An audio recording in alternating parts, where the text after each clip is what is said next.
The Earnestly Speaking podcast is a show that is founded on free-flowing conversation and may at times venture into mature subjects. Listener discretion is advised.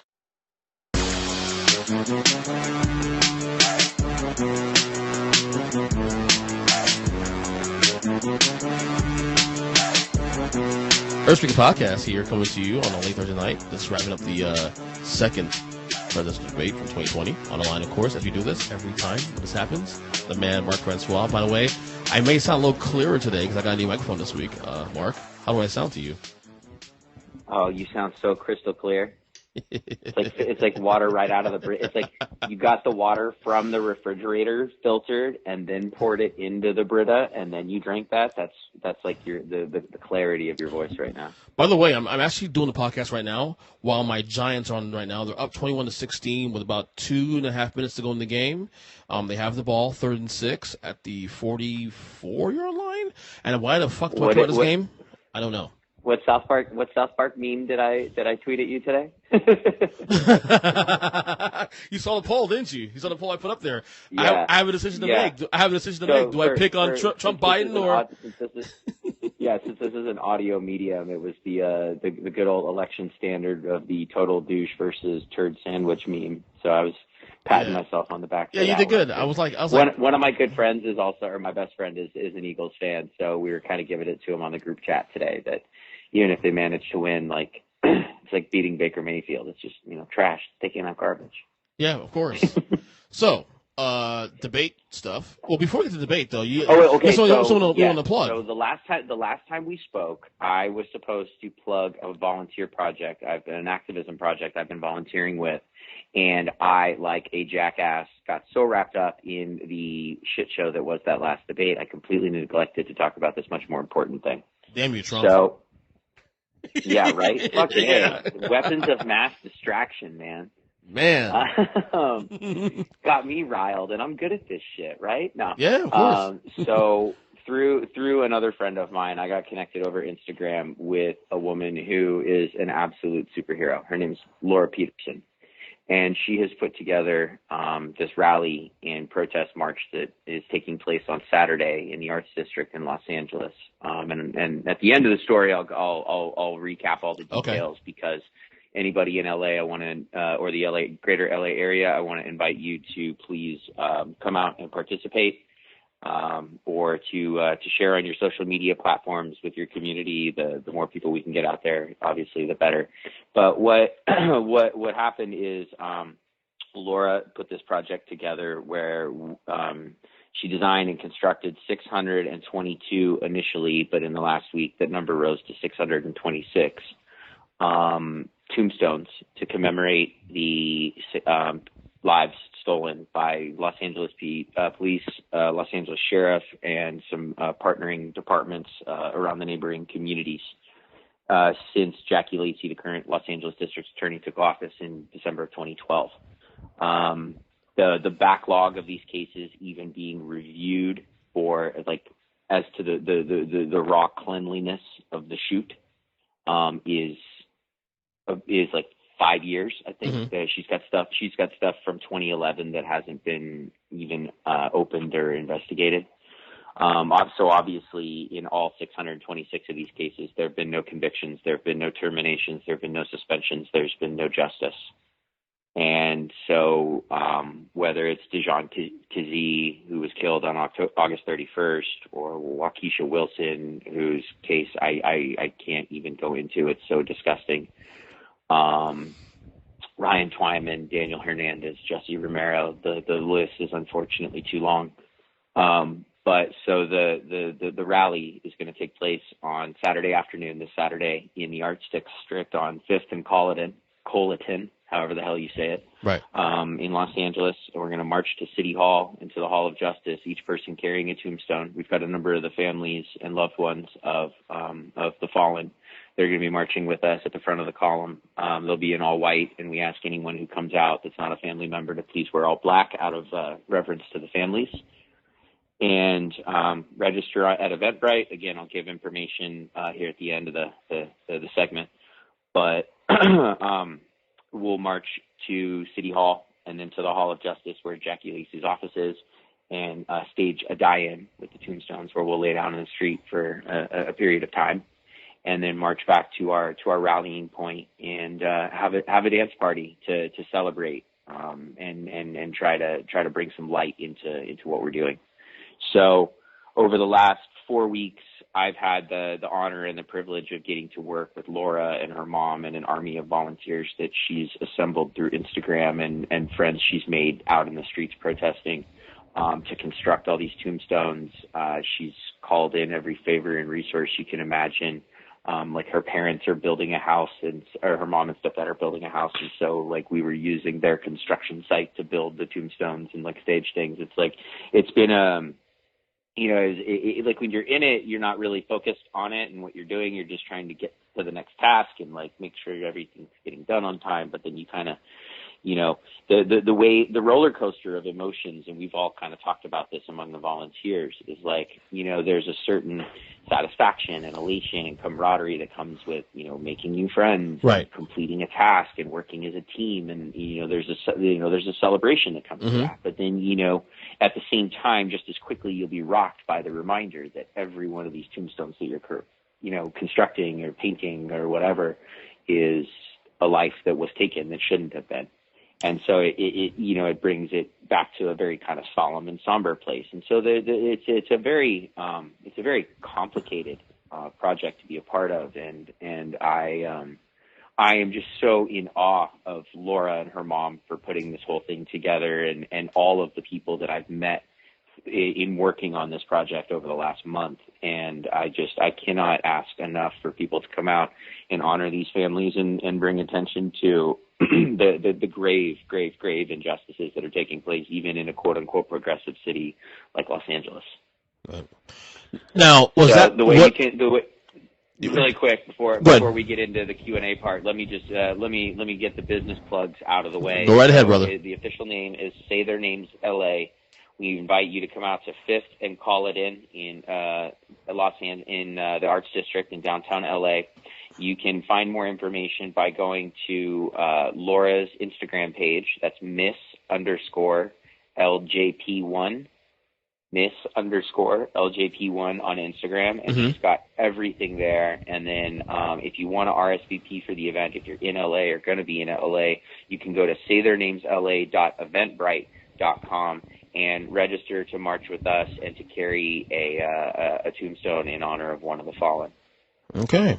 Now, was that what you sent me the other day on IG when you marching, by the way, on video in your silly Dodgers T-shirt, for the record? Was that something different you marched before, or the same thing? That's tangentially connected to it. Okay. And part and parcel to what we're doing. So that march on Wednesday is part of a weekly action that takes place that's hosted by Black Lives Matter Los Angeles at the Hall of Justice every Wednesday at 3:00. It's the Jackie Lacey Must Go rally, where family members of the fallen come and talk about their families and about the injustices that they face, and the way that the district attorney's office, the county, the city, the police department, what have you, that they've slandered their family, that they've buried their cases, that they've concealed evidence, all the things that you've heard 100 times over, 1,000 times over, 1,000,000 times over in all these police injustice cases. Okay. So that march specifically is part of an action that takes place every week. And this week in particular, we were, those of us that brought our ballots were marching to the ballot box to drop them. Okay. Oh, by the way, off topic real quick, the Giants have to blow this game again because they're up 21-16. But the Eagles on the ball with 1 minute. Yeah, well, the Eagles on the ball with 1 minute to go in the game. Philly every chance to get back into it, or what? Yeah, well, yeah, and the Eagles right now are on the first and goal with 1 minute to go in the game. So yeah, good job, Giants. But then again, do I give a shit right now? Who cares? Whatever. Well, I don't know if it's rubbing salt in the wound, or obviously you have a very middle of the road kind of position on this. You and I have not had a chance to speak with one another since the closing of the NBA Finals. Yeah. So, what's your final? What's your final tally on that? I left you alone on clinch night because I just didn't know if you were going to be in your feelings. I didn't know where your head was going to be. I knew ultimately. The series went the way I said it go. The series went the way I said it go. What did I tell you before the series started? Lakers in 6, right? Yeah. What was the result? Lakers in 6. No, and it was an incredible series, and just like I said, I was really bummed that we didn't get the full force timing. of Dragic and Bam. I really wanted to see that, as much as obviously it diminished our odds of winning.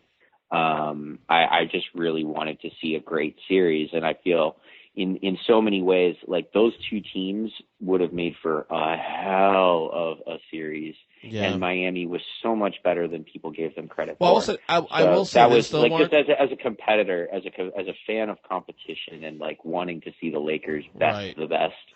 That was a fucking kick in the dick. I will say this. Yeah, it definitely was. I will say this, though, real quick, though. If you had told me that this would have gone 6 games after the first 2 games played out, I would have called you a liar. Like, get the fuck out of here. No way in hell. I was saying sweep. I was telling you also. It was a sweep. See, I more or less thought it was going to go that way. I expected Jimmy to crash harder sooner than he did. That's really, like, he hung in there. He hung in there longer than I thought he would. Yeah. After having watched because, like, there's a lot of parallels between sort of the tone of the series between Portland and Miami, and particularly between Dame and Jimmy, and their individual approach. They both just have that, like, just ridiculous kind of Mamba mentality. Right. And Jimmy surprised, like, I was giving him all the credit and more, and he surprised me even still, like, exceeded my expectations. I didn't realize he had that much in the tank. Well, that being said, 3rd and goal. Okay, so now we got 4th and goal. Oh, let's do a flag. Let's do a flag. Is that pass interference? Probably so. All right. Out of respect to the conversation, I'm gonna. Oh wait, my battery's too low. I can't stream it on my phone. I'll go get a laptop in a minute. But no, man. It was. So give me your take on now all the Kobe, Giannis, spiritual, LeBron, first-time champs, Dwight. About all the peripheral stories. Kind of give me your overarching feedback on some of that. Well, I mean, it did feel destined this was going to happen when you watch the playoffs play out the way it did early on. It's like it just felt like it was being created for the Lakers to just do this, especially when the Clippers especially when the Clippers 3-1 lead in the second round against Denver. I was like, oh, this is it. Like, well, I mean, there's no big shocks or revelations there really for either of us, because we've kind of been saying that really since Kobe died, because the Lakers were arguably the best or the second best team in the league all year long, just wire to wire. Mm-hmm. And then once Kobe died, it was like once all those guys kind of got locked in on that level, it's like it's theirs to lose at that point. Yeah, and that was more or less, I think, what we were saying all year. Let me ask you this quick, though, because one of the topics that came up hold on. Before your question, let me ask you this, because there's no big shocking revelations there. Our takeaways from this are going to be largely vanilla. So let me ask you this: what was your favorite sort of like secondary, tertiary, non-LeBron or AD story from it? Was it Dwight? Was it Rondo? Like, what tugged at one of your heartstrings? I don't know anything about heartstrings, but I will say the one thing I will say, and I've been tough with this guy for years, especially in the last like 5-6 years, because he should be better. He should be in the elite category even now late in his career. But see, being reminded how smart Rajon Rondo is. How smart that guy is. Yeah.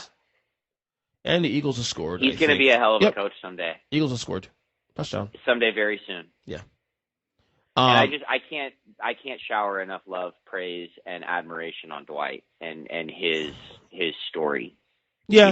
Given how his rise, his fall, his rock bottom, and his embracing of his faults and taking accountability and taking a shit contract just to get on a team, and then if you told me after 2012, himself to a city, he could not show his face in LA between 2013 and 15. Yeah, and if you told me 8 years later he'd get a title in Lakers, he's a Laker. He will not buy a drink again in this city.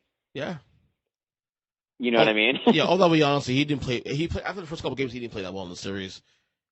In the finals, no, but I think his role in the Western Conference Finals is inarguable. Yeah, what he was able to do to the big guys in Denver, really, I mean, those were some really serious body blows to their game. And it really took Jokic out of his rhythm. So while maybe Dwight didn't have the greatest individual impact, when he was put in a position to really affect the game, and when his number was really called and they needed him to, he did it. Yeah. And all season long, he had moments where he was quietly doing that. And I think his place in the locker room and his leadership, just given the journey he'd been on, is probably going to go underappreciated. But I bet, years from now, when guys like LeBron and AD are doing all the smoke talking about this run, they're going to tell stories about Dwight that blow people's mind. I just have one Mm-hmm. question. This is my one takeaway. It has to do with the Lakers. Let's do the Heat real quick, because there's a lot back and forth about this topic and about Jimmy Butler. In your opinion, after the series now, is he now a top 10 player in the league? He's a top 5 player in the league. Jesus, hold on, slow down, bro. I ain't going that far. Well, I mean, if he's top 10, he's closer to 5 than 10. Put it that way. Because this has been a topic I've been getting into with people for the last couple Jimmy's weeks. fucking ridiculous, and it's a crime that he's been so underutilized for as long as he has, and that we missed so much potentially elite basketball. He is a force of nature, right there with the very best leaders and MVP guys. Certainly, I mean, when you talk about the very best of the best in the league, in no particular order, you're talking about LeBron, KD, Steph, Giannis, AD, and then you get to like Dame and Jimmy Butler. But people are going to say, "Oh, Harden, Westbrook." Let's be clear. Jimmy Harden and is there. Dame are so far. Well, ahead. Harden is there. No, Harden is there. Harden is there. Numbers are there, but look at all the guys I just mentioned, with the exception of Giannis, who's young and he still is kind of growing into his man muscles, and his and how to be a champion. Everyone on that list is so much mentally tougher than James Harden and Russell Westbrook, and there's so much better leaders, including Jimmy and Dame, that I don't care how much Harden scores or how well he plays in the regular season. As we've seen now, about 5 years in a row, they are a regular season team that completely fizzles in the playoffs, and when push comes to shove, Harden folds. No matter who he's playing next to, whether it's an incredible leader like Chris Paul or a more mercurial player like Russell Westbrook, he folds.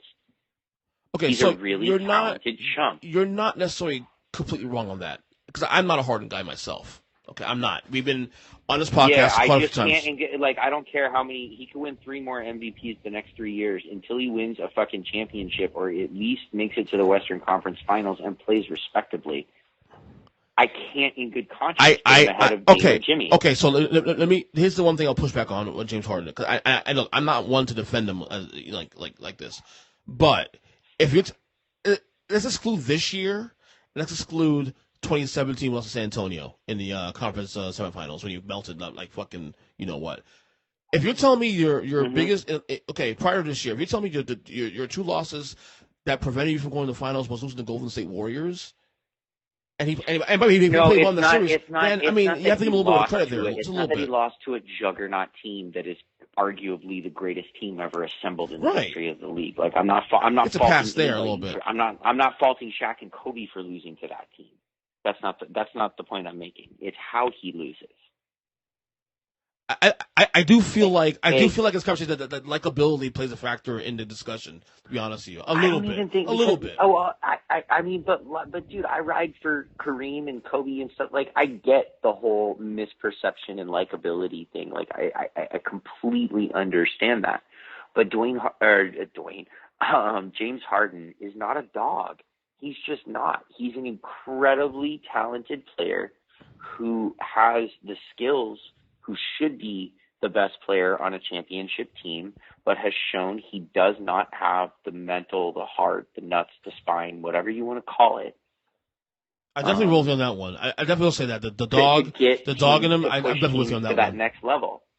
I mean, he's got an incredible competitive spirit, and he screams really loud when he makes big plays, like he did where he blocked the one, and then he hopped over it when the guy tried to throw it off of him and stuff. Like, that's why it's so frustrating, and frankly, why I go so hard at him, because it's like I see shit like that, and it's like there's real brilliance there in his game, but I don't know what he's doing in his personal time. Maybe he is putting in the time and he's just not been put in the right situation. But from everything available to me, there's a whole lot of guys that are not necessarily as talented, but I have a whole lot more respect for them in how they get bounced out of the playoffs. Guys like Jamal Murray, for example. Jamal Murray is a player I don't personally like. That guy gets no love in LA. You don't like him at all? He Jamal was Murray? like, I mean, not really, no. There was some shit that happened a couple of years ago where he was like playing dirty and like getting into it, and he was picking on one of the like bench players and stuff, and a fight almost broke out. So like he has no, like, it's one of those things that like, it's not historical. It's never going to be on Sports Center. It's not going to be something anybody talks about in 10 years, but like deep LA hoop heads, like none of them like Jamal Murray.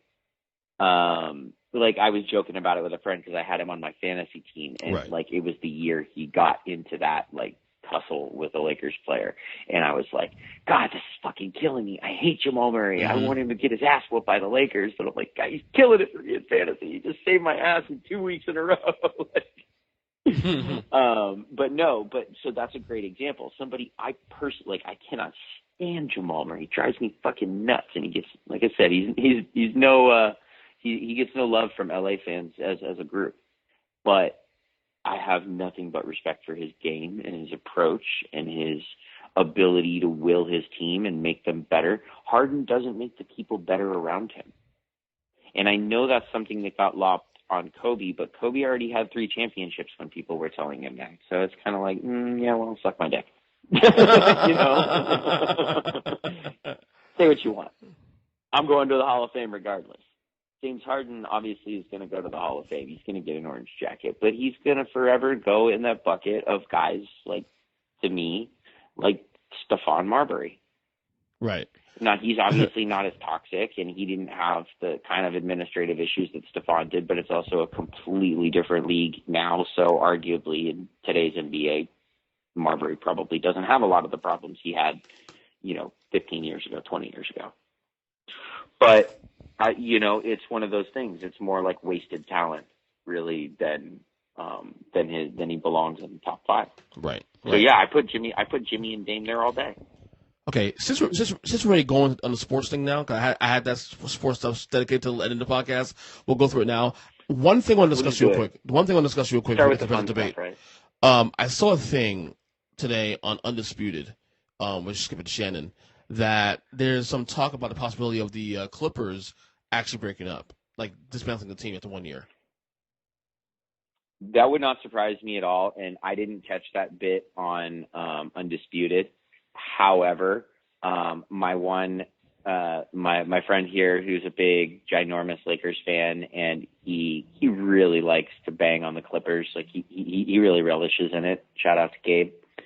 And bunch of assholes. And Gabe, so like in my ongoing text, I kind of have the same, more or less, like whatever I'm talking to you about on the text is probably more or less what I'm talking to Gabe about, with just more of an LA focus. Right. And so he's been sending me all kinds of stuff about like Discord in the locker room, and that apparently among the like 3rd, 4th, 5th best players, so like Pat Bev and Montrezl Harrell and some of these other guys, there was a whole lot of animosity because Kawhi's load management supposedly is a lot broader than simply like limiting his minutes in games. It was that he was allowed to show up late to things. He was allowed to skip team things in order to accommodate his ability to live in San Diego during the season, which is, even though San Diego is fairly close to LA, if you're not, like, if you look at it on a map, like, yeah, if you look at, depending on what time of day you look at it, it might take you like, say 2 hours to drive from San Diego to LA. But like where he lives is actually way out in East County. It's not really in San Diego. It's really far from shit. And it's about a 3-hour drive to where the Clippers facility is. And if it's LA traffic, non-pandemic, it's really more, it can be like 6. So it's not convenient to live in San Diego and commute to LA. That's really not a thing. Of course. So is that 4 hours? His being about 4 hours, I mean, right? On average, yeah. Like for example, when my dad was sick and I was coming home all the time, and I would have to come home on Friday nights, I would dread it because coming home on a Friday night was the worst. It would be a 6-hour drive. Because of traffic. But then, like in the height of the lockdowns, I was making it in 2 hours and 20 minutes. Well, you probably a fast driver, a crazy driver, aren't you? I'm not crazy, but I do. I have a sports car and I have a heavy foot. Yeah, Let's put it that you're a way. fast driver. It's okay. I mean, not necessarily by Southern California standards, but by most states, yeah. Yeah. Maybe Florida Southern standards. We're pretty bad California at it, moves too. a little quicker. Driving is kind of in our blood here, but yeah. If, for example, whenever I used to always be astonished, like traveling for business and stuff, because I'd go to a place like Iowa or Kansas or Ohio or wherever, and just sometimes I wouldn't even go in like crazy speeds. I was going like 72, 75, and I remember the one time I remember this the most is in Denver. I had rented a car and I was driving from the airport to the city, and that's considerable little drive. Denver airport's not really close to downtown. And I felt like I was in a Mitsubishi sedan. This was not like a hot car or anything like that. It was as run of the mill rental car as you could get. And I felt like I was mobbing an M5 in the fucking transporter, just like I looked down at my speedometer. I was going 72. And in California, that's like right lane holding up traffic, 72. So I was like, holy shit, people here around the country really do drive a lot slower than us in California. So real quick, everybody drives 35 so miles an hour. let me ask a quick answer. Should the Clippers dismantle this team? Yeah, 100%. They're totally dysfunctional. They either, so if Kawhi is the centerpiece that you don't, yeah, honestly, blow it up except for Kawhi. And then one of the things you have to do is, as Tyronn Lue, is say, okay, so load management is a thing, but you getting the like Michael Jordan plus isolationist treatment because you're an introvert, yeah, that shit ends today. Yeah. I will say that the one person will probably end up being you're gonna get a fucking the victim. You're gonna get a fucking condo in Manhattan Beach, like all the other professional athletes who don't live in LA do, or you get a house in Beverly Hills, or do whatever the fuck you want to do. But you're gonna live in LA during the season. You're gonna be on time for team events. But dude, what a tale of 2 years! This guy is literally staying on top of the NBA world at the middle of 2019, and then a full year later. Yeah, but what did I tell you before when they got bounced? So the last time we had this conversation, what did I say? What'd I say? How many times? What'd I say? No. I told you that Kawhi can be the best hands on the team, but he can't be the heart of the team. That was Kyle Lowry's team and Pascal Siakam. You did say that. You did say that. And Kawhi was just the most talented player. And that's the same thing that's happening in LA. So what you need for Kawhi is Tim Duncan or Kyle Lowry or Steph Curry or LeBron James, somebody who's going to be the heart and soul of the team and is either the first or second best player on the team on any given night and throughout the season. Who the fuck knows? It's probably pretty even either way. Right. Because when you're talking about two guys that are top 5, top 10 in the NBA, they're going to be neck and neck. You're right either way, whether you say which one's the best. You do realize though that the player now probably likely to be stripped from that team is Paul George. Well, I was going to say he's the one that's going to get you the most back, but he's also, from what I understand, got a really troublesome contract. And the Clippers are really fucked because they've already traded away all their draft picks to get the team that, like, they're draft bankrupt for the next 3 seasons or something. Here's my thing. They don't have a first round pick until 23, I believe. Here's my thing. It feels a little panicked. Give him another year. Why another year? Well, the problem they face, and this is just such as I credit to Carrie Champion, Clippers going Clip problem. She ain't wrong though. Well, but there's the sleeping dragon. Just like the year that got the San Antonio Spurs Tim Duncan because David Robinson had a freak injury. The Warriors are fundamentally the same team they were minus Kevin Durant. And they've got the number 2 pick in the draft and contract structure to build around. So, and as a Laker fan, I say this, the Western Conference is fucked if they don't get their affairs in order, because Steve Kerr and Steph Curry and Klay Thompson are big mad, and they're coming out at Christmas time, like with with a whole list of names of who said they were washed, and they're coming for everybody. So the Lakers better be ready. The Clippers better be ready. The Nuggets better be ready. The Heat, the Bucks, they better be ready because Golden State's going to be some real shit next year. Oh, don't forget, too, Andrew Wiggins on that team now, too. He's on that. Well, and I don't know that that's going to last. Well, I have true. a feeling. Well, and it's true. Look, one way or the other, Giannis is going to either Golden State or Miami, and if Milwaukee's smart, they'll trade him this year. I mean, if you're convinced that he's going to stay, he's not going to stay. Yeah, of course. He's not going to stay. He's 100% not going to stay. He's did you watch the interview he did? It was probably 2 days after they got bounced, and he was doing an interview on Inside the NBA with Ernie Johnson, and he was already up on a fucking, I didn't see that. Postcard of a balcony in Greece overlooking the ocean, and he could not have had a flatter affect about the conversation of his free agency. It was like that same shit when the writing was on the wall and those disillusioned Cleveland fans were like, no, he's going to stay. I was hoping he would, but all the writing in hindsight was obvious that LeBron was leaving. Giannis is gone. So this is the shit I catch on all the little Laker aggregator sites. So one of the things that popped up on them was that the day after they left the bubble, Giannis unfollowed all of his Bucks teammates except for his brother. Yeah, I saw that. I mean, that story, remember? And then 2 days later, he had the aforementioned conversation with Ernie Johnson on Inside the NBA during one of the other games or halftime or whatever. And then, so a new one that just popped up recently was a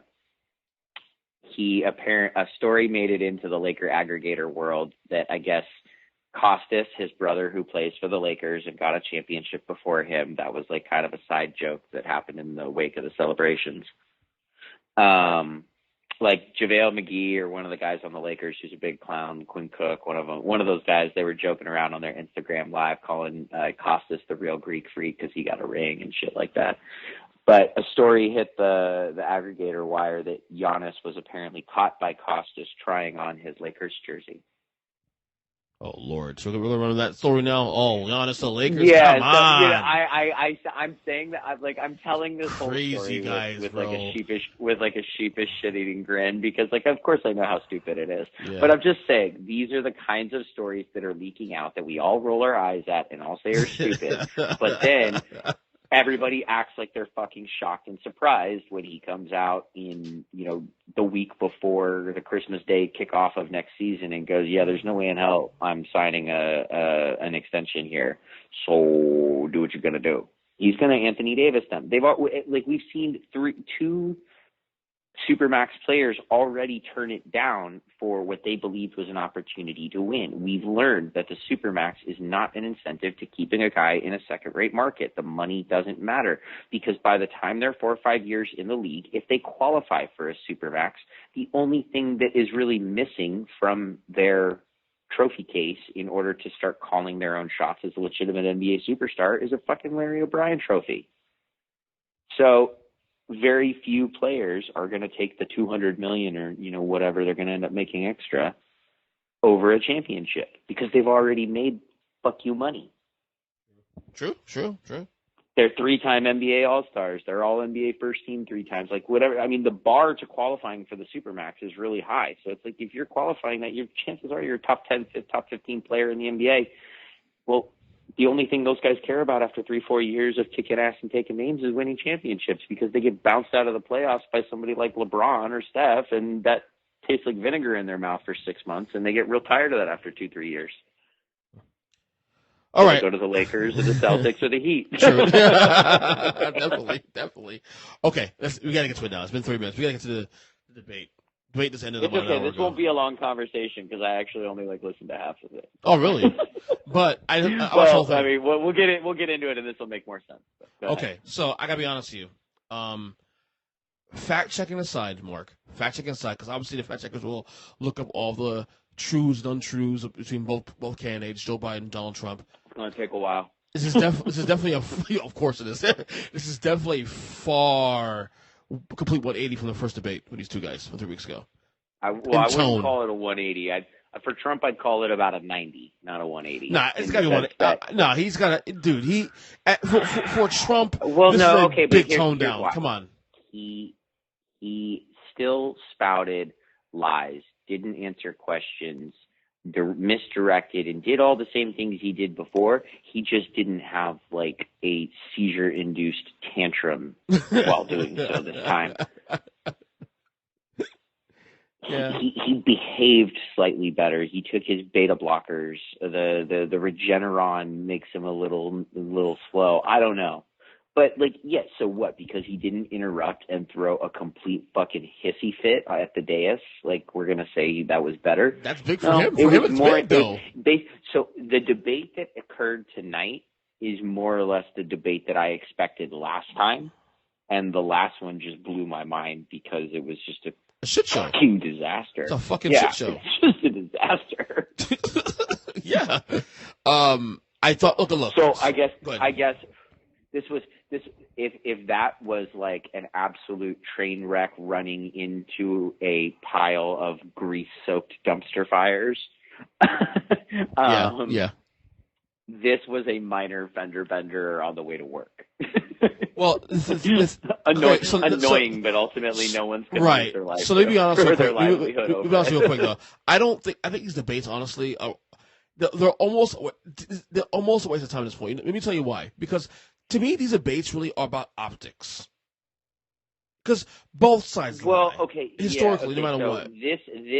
All right. So I think to an extent you're correct about debates sort of writ large and in the larger conversation, especially in a social media world where disseminating information is so much easier and accessible, blah, blah, blah, blah, blah, blah, blah. Right. And as we progress into this conversation, I want to do kind of one overarching thing, and that is disabuse ourselves of the idea that we're talking about a debate where two candidates are going on television to appeal to a significant portion of the electorate that is still undecided because they pose, reasonable and agreeing and disagreeing arguments. All those things that we're used to in a republic.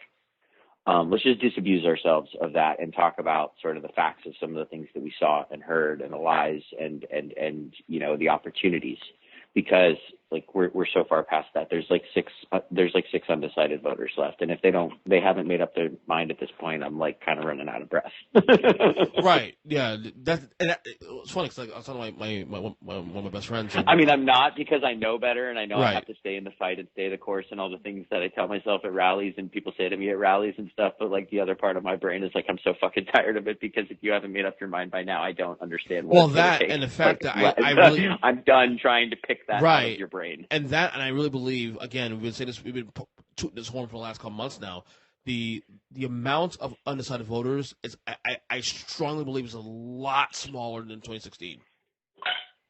Oh God, are you kidding? Yeah. It's like, I wouldn't be surprised if it's in, when we look at like percentage of votes cast and votes left to cast or whatever, however the fuck you want to measure it, it's single digit percentages. Yeah. It's tiny. I mean, going into the last debate, it was like 86-14 or something. Yeah. Yeah. So it's got to be single digits by now, right, especially with what we're seeing in record turnout for early voting. I will say this much though, Mark, and you're gonna hate me for saying this. I do think if there was any sliver of chance of Trump to come back and make the historic cardiac comeback to win this election, he may have done it tonight. It doesn't matter if he lied or not. It doesn't matter, because I mean, we've covered the fact that like we know what his narrow path is. It's not going to be that he wins a majority or that he wins the popular vote. It's that he threads some needle of stringing together red states, what have you, purple states. He's sounded normally though. And over the last week and a half, the battleground states have tightened. They're all kind of within the margin of error again, right? On a lot of the averages, and you still have some of the more liberal ones that are leaning towards double digits and stuff. But I write that off as easily as Rasmussen, and I focus on like 538. But Favreau talked about that a little bit on Pod Save, and I didn't catch the whole show, but like in the first half. Let me tell you, Mark, right now, real quick. Wait, quick. Let me tell you something now. The two polls I really try to avoid looking at, and what I do is I take the opposite direction. It's Quinnipiac and Rasmussen are two of the polar opposites. You know what I'm saying? In terms Yeah, of polling. no. I'm with you. I'm with you on that. Like, I prefer, Des Moines Register and some of those because, say what you will about, I've shit on the Iowa caucuses being first for ad nauseum. That's not here nor there. The work that the people do at the Des Moines Register is amazing as far as polling. So, I focus on that. I like when I see, like NBC News, Wall Street Journal doing a poll together because that's a more conservative and a more liberal outlet. Stuff like that. When Fox News partners with somebody that's a little more middle of the road, stuff like that. I do take into account the Fox News poll. I know it's going to tinge conservative, but I know it's not as absurd as like Rasmussen, which is practically just juiced by the Federalist Society or something. Of course. But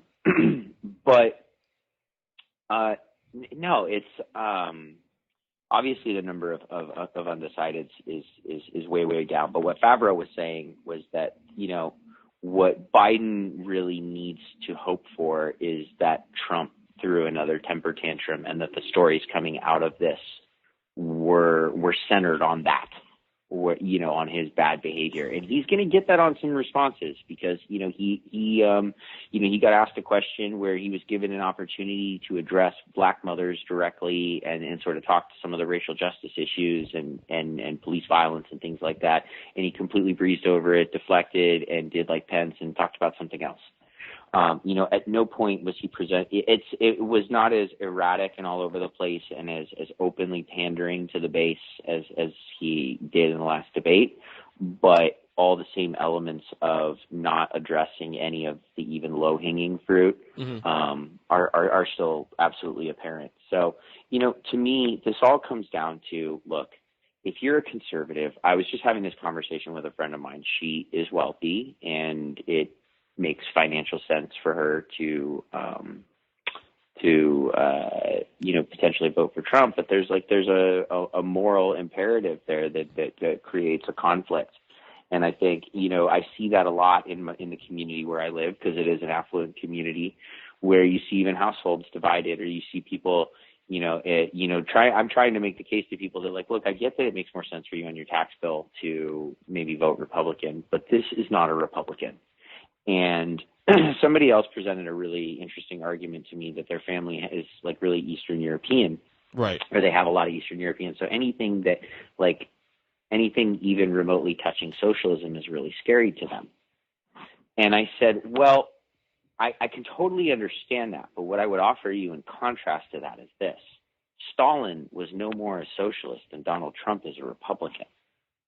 They're despotic, autocratic, fascistic leaders who are concerned with power and wealth, and whatever path is the path of least resistance to amassing that power and wealth. So in the case of Stalin and the Politburo, it made sense to ride a socialist ticket because of where they were in their electorate and in their zeitgeist.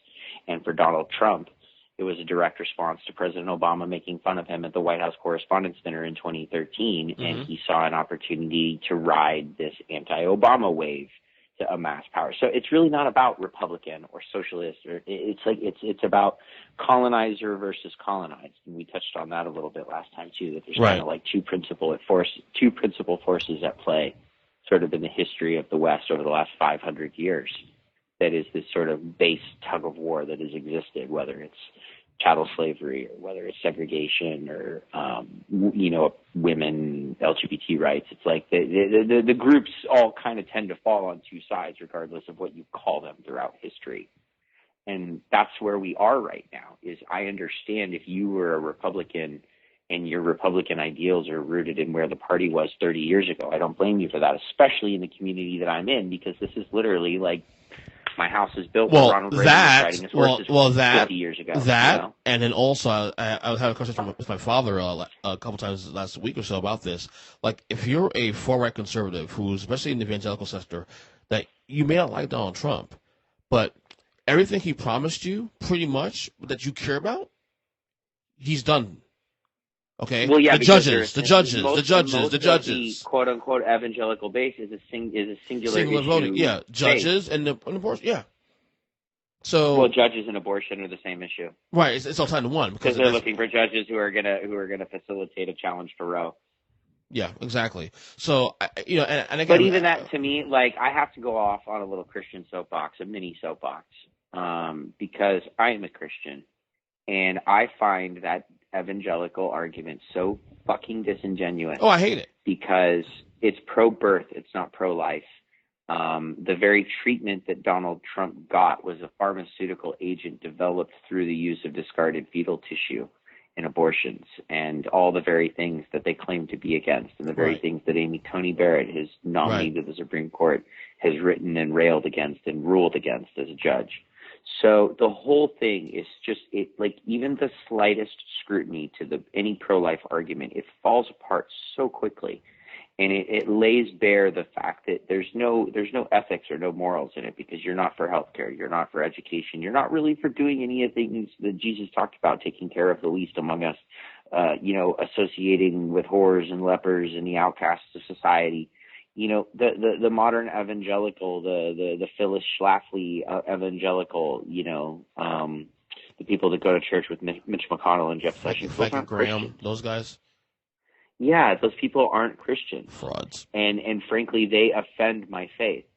And they're the reason I don't go to Well, it's funny. church. This is an issue that I've, come a long way on, the abortion issue. And I don't have to get into it really in detail right now, but, I was once pro-life. And this is a discussion I've been having with friends on social media recently, too, because it's something that a lot of folks who may vote right in a normal election, not named Donald Trump, but, are having their come to Jesus moment now and saying, well, look, I may have these views, but then again, this is not the right guy for the country. So, and our Constitution was never intended to impose these look, we can sit here and have a debate about constitutional originalism and fundamentalism and all that shit, and 3/5 and all the various gaps in the Constitution and oversights in the Constitution. But the point is, one of the glaring truths that we know that has been so badly polluted over time by the religious right is that at no point where the laws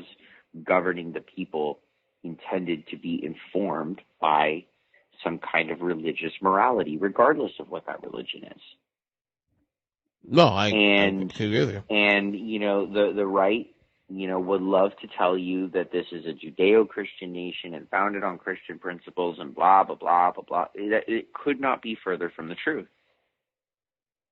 And it's just so offensive, and it's so dishonest, and it's like, so you don't support people learning how to prevent unwanted pregnancies, you don't support people having access to pap smears, checkups, birth control, all these other things, but then you expect a person to have a child they can't afford, and then you don't want health care. And that's the problem, too. A lot of the issues, especially this issue, is so black and white for them. It's about either one way to highway. I'm not with that. Sorry. To be pro the whole life. The whole thing's nuanced. And the whole life argument's needs nuanced. to be cared for, fed, educated, housed, clothed. And if you force a person to have a child in a situation where they can't or shouldn't for whatever reason, and to me, I've been through an abortion situation. I've talked about this before on the show. I've posted about it before on my Instagram. This is not a secret. Wait, you have? Yeah. We've covered this before. Probably I had years a ago. A while back. Yeah, this was definitely an older issue. But just as an update, I had a partner a number of years ago. She got pregnant, and she basically said she was having an abortion regardless of what I thought. Right. I remember. Yeah, and so was this while you were in Vancouver? The point of that is, what's that? Was this while you were in Vancouver? Well, no. This was shortly before I moved to Canada. Okay. And I lived in Edmonton, not Vancouver. Edmonton, sorry. But I wish I lived in Vancouver. Vancouver would have been amazing. It would have been 50 below. Yeah. But no, she had an abortion. She had complete agency over that choice. I had mixed feelings about it, but my feelings really didn't fucking matter because it was her body and a decision between her and her doctor. And it's complicated and difficult, and there were emotional tolls that were taken and consequences of those decisions, but at the end of the day, it's not my fucking choice. I'm trying to avoid going a rabbit hole here, but I have to ask you a question on that. Go ahead. How do you feel about that? Because if you're the father, want to have the child, you think it should be the mother's choice first and foremost? Yeah, 100%. At best, it's 90-10. If she gives you more than 10%, because a lot of the argument on the right, is too, also is that the fathers have a say also in the situation. They both had why? No, I'm not No. saying me. I'm saying this is the argument that people on the right have said that, the fathers should have some sort of input in that, too. Well, so I'm gonna go with this. I'm gonna say two things to counter that point. And Go the ahead. first is I want to highlight sort of some of the flaws in the religious arguments. And I'm not a good enough biblical scholar to sit here and cite you all of the scriptures and verses, or chapters and verses. However, there are no less than 3 different or 4 different instances in the Old Testament and New Testament alike, where life is described as beginning at first breath. So it's like if you really want to say the whole life begins with a heartbeat, it's like actually there's no biblical evidence to support that. You could believe that, but okay, there's no receipts. But moving on. Again, the abortion argument for me, as I got older, has become much more nuanced. Yeah, and bottom line, and I'm there. The truth is, look, I understand that there are. I ventured, we learn these little things all the time that, like, we think fish don't feel it when we, hook them and fillet them and things like that, and some study comes out that finds out lobsters actually feel really intense pain and have like complex emotions and stuff like that, and then we all feel really terrible, but we still eat lobster. I don't. Well, you're crazy. I like fish. Unless you're allergic to shellfish. No, I just don't never really gravitate to lobster and crabs. It's only fish, mahi, tilapia, salmon, all that stuff. You can't eat tilapia. Tilapia is like the worst fish you can eat. I've been told. I'm a salmon guy. I like salmon.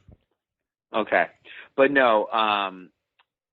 The point of that is, look, I leave open the possibility that science and medicine will determine life begins sooner than we believe. Mm-hmm. I don't pretend to know where that line is. I don't know that it's a line. But the point of it is the hormones, the physical stuff, the compromises, the consequences. There are so many things that a woman's going to deal with throughout a pregnancy. There's so many risks. There's so many things that could go wrong. I understand the emotional inclination toward wanting to have a say, toward thinking a man should have a say. But the simple fact is there are just so many factors that really don't involve you beyond the act of conception or holding her hand during birth or maybe going to doctor's appointments that you just don't have any fucking leverage. You don't have a leg to stand on. It's a woman's choice. It's between her and her doctor. It's an incredibly complicated decision. And the last thing she needs when she's making this incredibly complicated decision is to worry about what her boyfriend thinks or that he's not going to support her. So I'd rather, even though it may cause me pain, it may cause a fracture in the relationship, our relationship was not one that had like a long-term future and stuff. So I saw that not a hill worth dying on, that it was better to be supportive and process the complications myself and be supportive of her and what she was going through than to put my foot down and say, well, what about me? Right. And that's what I see. And I think that, and I understand that that's difficult, and I understand that that's something that men are going to struggle with. But you know what, guys, get with the fucking program. It's not our call. It's not our call. It just isn't. It's not a 50-50 thing. Like it is, parenting is 50-50 or should be. That's a team effort. Absolutely. If you have a baby, and yeah, okay, 50-50, whatever. But I'm sorry, when we're talking about a multicellular organism, a zygote, and a woman and her relationship with her gynecologist, like, I'm sorry, that's beyond our purview. Holy fuck! With and the rabbit hole. Like it or not. Holy fuck! With the rabbit hole. We did a little bit. I tried to avoid that too, man. The debate wasn't all that interesting. The debate wasn't all that interesting. I enjoyed it. I mean. The one thing Trump... What did you learn? What did you learn? Look, learn the fucking line to their fucking asses. My point is, the one thing I will say about Trump, and there's one thing I think Trump, I guarantee this was a game plan by his handlers, is that they were trying to stick Biden into the whole 8 years of what you do in 8 years. That's the whole thing. Yeah, no, exactly. Well, but the problem is not that. I agree that that's the plan, and I agree he he did more that was in accordance with that plan. Right. But where he shoots himself in the foot is then where he starts hanging ridiculous things on Joe Biden, that where he says you didn't have a plan. Like, how did he handle COVID? Well, how could he have handled COVID? COVID handled when he wasn't the president. He was a former vice president when COVID happened. So it's like any points he scores hitting him on the crime bill or hitting him on, the partial birth abortion stuff that he put into that one bill. I can't remember the specifics of it, but there's something he's got a blemish on his record about, or hitting him about touching women's shoulders. Like, he loses all of it because he literally says the thing he doesn't want the other person to say himself. So then that becomes the story, and all of the points he could have scored are meaningless. So, like, I hear you. Like, yeah, he listened a little better. He read off the teleprompter a little more. But this is every time. This is what you're doing is the same thing people do when he reads off a teleprompter and go, "Oh, he's being more measured. Is he turning the corner? Is he stepping into being presidential?" Well, no, again, he's fucking not. No, I do it for because he got yelled at, and so he's going to behave. Mark, he's going to behave for 90 minutes tonight, and then by the time Morning Joe is airing tomorrow, he will be blowing up Twitter with some fucking as I just told my cousin an hour ago. Tantrum. I told my cousin an hour ago. He's going to be good now. Then tomorrow's campaign trail, he's back to saying all the. Just because he didn't spill all of that venom on the debate stage like he did last time doesn't mean he's not going to do it. He's just going to do it on Twitter tomorrow morning. Right. The funny part, though, about all that, though, for example, 2 days or whatever. For example, when you know how you call Anthony Fauci, an idiot and whatever, all this stuff behind the scenes. He says in the debate tonight, he goes like, "Oh, we're really good friends. I respect them. We're really good friends. We whatever." Sidebar. Like fucking sidebar on that. I have to throw a tip of the cap to one of the Pod Save guys. I don't remember if it was Dan or Tommy, but it was either Dan or Tommy. And they made a joke when Trump was going in on Fauci and calling him an idiot, and he made some ridiculous comment about him not being able to make the first pitch at the Nationals game and having an embarrassing throw.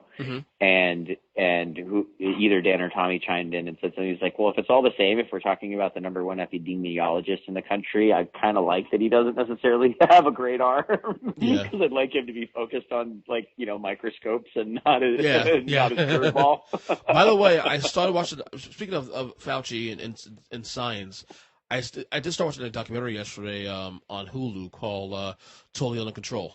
It's about these scientists and people connected to the COVID crisis about the administration or lack of response they did, and basically this came out I think yesterday or the day before that. Alex Gibney is the director, so that definitely has that stamp to it. Yeah, it's on Hulu. Truthfully, a lot of this stuff I do kind of like how there's that feature on podcasts you can turn the speed up. I do find myself clicking through on the Apple TV remote through a lot of these things now because it's like I'm so well informed. It's like, oh yeah, okay, I knew that one. I caught that one when it came out. It's like there's a lot of these documentaries have lost some of their shock value with me because I've become such an avid consumer of it. I'm like, oh yeah, I was following that. I saw somebody tweet about that. I'm not entirely sure if there's anything that's comparable to this one. I can't speak on that. You might be able to if you see it. But I can say. Okay. So the shock. There really isn't much shock value to me because we've heard these details already. But it's to hear the confirmation of people who are putting their jobs and lives on the line for this shit. But talking on the subject of throwing bows, did you happen to catch the forever president's speech at the Philadelphia rally yesterday? Barack Obama's speech and campaign speech for Joe yesterday. Fucking flames, bro! Like what the hell was that? Where was this guy for 8 years? It was interesting because I'm a big rhetoric geek and I follow all the little things. And so there were so many points where he actually, you could probably say he was like stuttering and stumbling through the speech and struggling to find his words.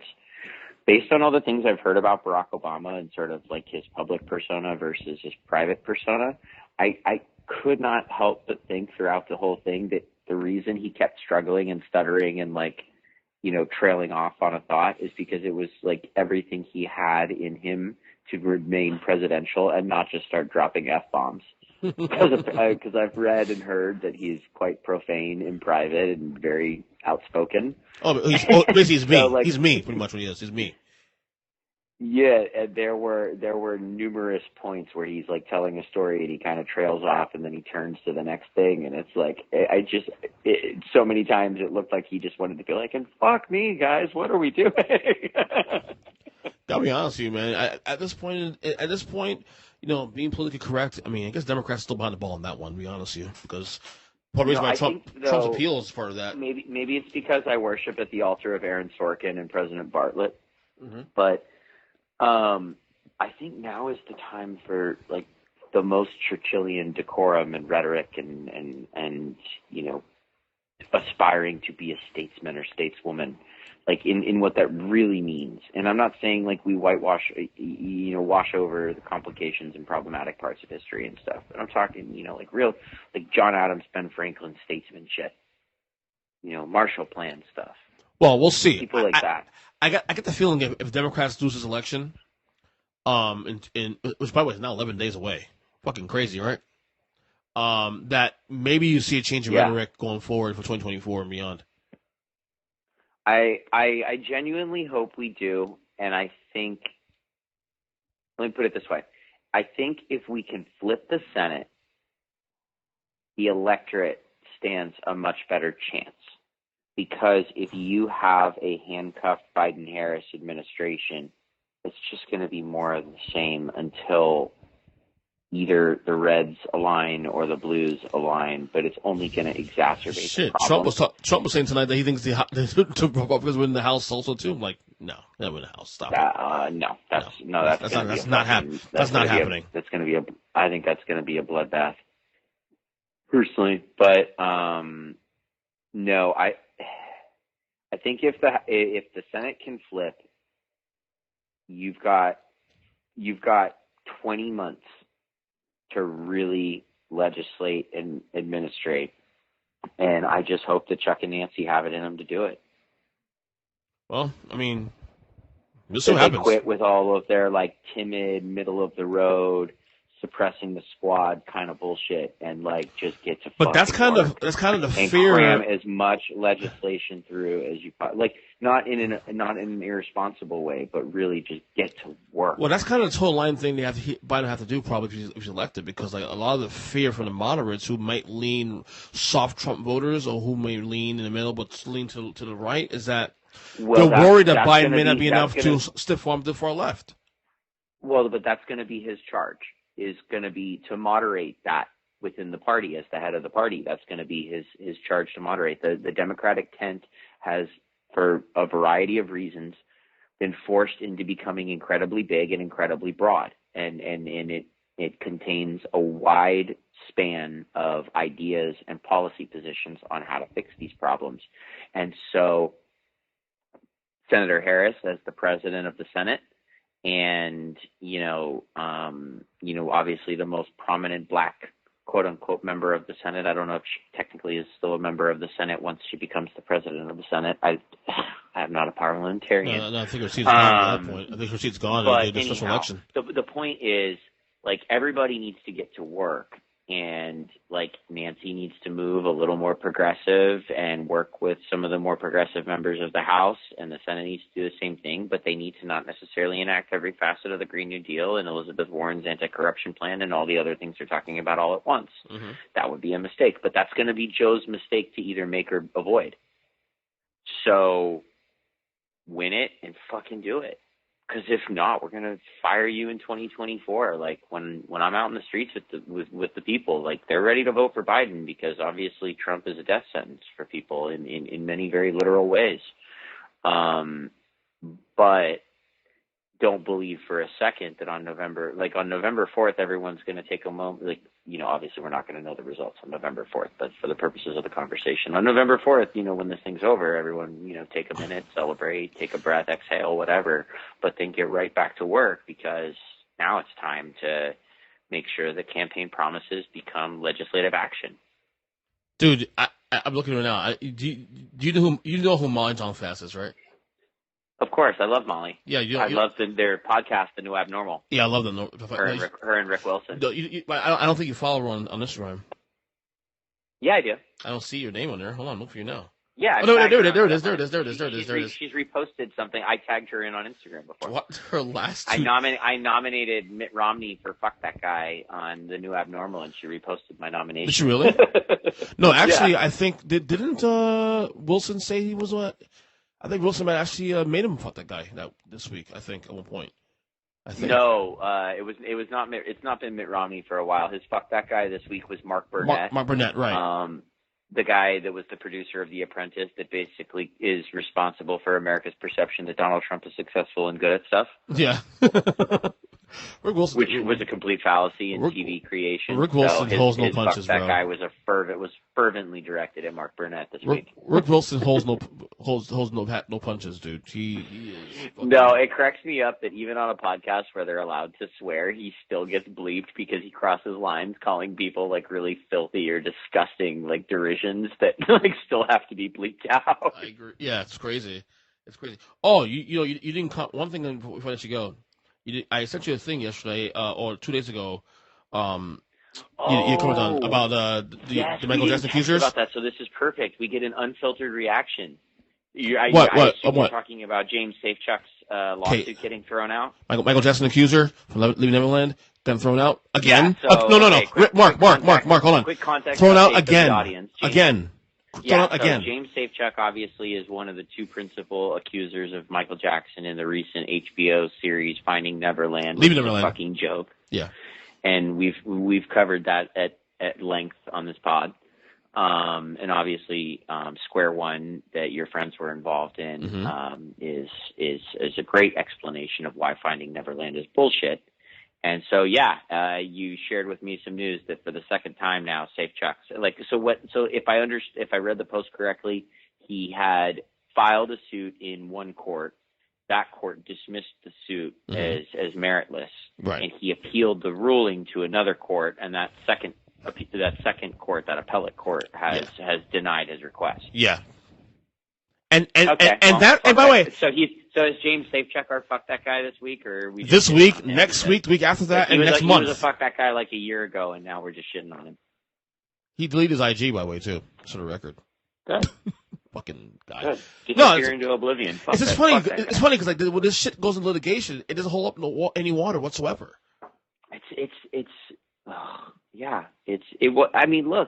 You made a believer out of me. I mean, when we started doing this stuff, 8 years ago now, I was very middle of the road on Michael Jackson. I was struggling to make up my mind. Yeah. And I always kind of knew in my gut the truth, and the truth being that he was an exceptionally weird dude who had some questionable habits and behaviors and choices. Right. But ultimately, I don't believe he was dangerous. I didn't believe he was dangerous when I was a kid, and I, was distracted by the noise. But I don't believe it now. And just the attacks have just been relentless. And the thing that Square One pointed out to me that was just so remarkable was that all of the subsequent cases were centered around one ridiculous abuse or misinterpretation of law that allowed a case to go forward basically without evidence. And all the subsequent cases were built upon that precedent. Which so a law that was more or less baseless. A law that was changed because of that case in California a year later. Yeah. So there you go. It's just the whole thing. So no, James Safechuck, Wade Robson, and anybody who put Jordan Chandler in that awful position to be a pawn in the whole thing can fuck right off. Yeah, they're trying to get Jordan because Dan Reed, the director, is trying to do a part 2 of this shit, which is fucking insane. I hope HBO learned their lesson. That's my hope. I don't know if HBO will be involved this time. HBO was only a distributor. Dan Reed is English, so Channel 4 in London was the actual people that actually were created, the groundwork of the documentary. Yeah, HBO was a distributor all of this done. whole thing. It was in the can. HBO just pressed play. Yeah, pretty much it was a distributor for this whole thing. So James Safechuck is this week's fuck that guy. inaugural fuck that guy on this podcast. Before I let you go, any shout outs? Anything else you want to talk about before we go? Well, so if we're gonna do an official fuck that guy and rip a bit from Molly and Rick, and with all the love and admiration, what is it? Imitation is the best form of flattery. We could not love you guys more. So of course, we do this with love. Check her. Check her IG. Check her IG. Any chance though? Check her IG. It's hysterical. Okay. Today. Oh no, Molly's amazing. But no, my fuck that guy would absolutely be in the spirit of what we're doing with Say Their Names LA. Los Angeles District Attorney Jackie Lacey. Mm-hmm. She has declined to investigate and prosecute killer cops, and countless people have lost their lives as a result. Children, mothers, fathers, grandparents. Not just people that you sort of expect when you see these videos, people that have a troubled past or whatever. So Jackie Lacey is unequivocally my fuck that guy this week, and I invite I technically live outside of the city of Los Angeles. I live in the greater LA area, so I invite any true Angelinos listening right now, if you have not voted yet, get your ballot filled out, get it in the box, get to the polls on November 3rd, and fucking vote Jackie Lacey out of office. George Gascon has some really powerful proposals to help battle mass incarceration and marijuana incarceration, and to hold police accountable for the crimes they commit against the communities they're charged to serve.